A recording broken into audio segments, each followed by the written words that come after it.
सुना हुकूमत किसको कहते हैं। हजरत उमर गुजर रहे, फजर की नमाज के बाद 2 गलियां रह गई हैं, आज पूरा नहीं हो सका आपका दौरा। एक छप्पर है छोटा सा, बूढ़ी अम्मा बैठी है, उमर फारूक गुजरने लगे, बूढ़ी को परेशान देखा, अम्मा जी इजाजत हो तो अंदर आ जाऊं। बूढ़ी कहने लगी चल दौड़ जा, अपना काम कर, क्यों इजाजत दूं?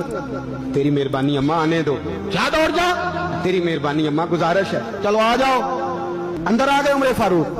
अम्मा क्या परेशानी है, क्या बात? अम्मा कहने लगी खामद इंतकाल कर गया, औलाद अल्लाह ने दी कोई नहीं, मैं गरीब हूँ, 3 दिन से रोटी नहीं खाई, 25 दिनार का कर्जा चढ़ गया है, मुझे उमर फारूक से बड़ी शिकायत है। उसने मेरा हाल ही नहीं पूछा। कहने लगे शिकवा है, उमर आया ही नहीं। तो उमर कहने लगे अम्मा उमर को क्या पता कि तू इस हाल में है? कहती है नहीं पता उमर को, तो उमर से कहो छोड़ दे हुकूमत, उसके हवाले करे जो खबर रख सकता है। हजरत सैयदना नाफे फरमाते हैं जिसके सामने किसरा और रूम के बादशाह कांपा करते थे, मैंने उस उमर को बूढ़ी अम्मा के सामने कांपते हुए देखा। राशा तारी है उमर फारूक का। दौड़े गए, 25 दिनार लाए, राशन रख के लाए, रोटियां पकाई, बूढ़ी अम्मा को खिलाई। कहने लगे अम्मा 25 दिनार ले ले और चल, गलती हो गई, उमर को माफ कर दे। अम्मा बोली, बोल के कहने लगी मैं नहीं माफ करती, एक दफा कब्र में जा लेने दे, मेरे रसूल आएंगे तो मैं उमर की शिकायत करूं।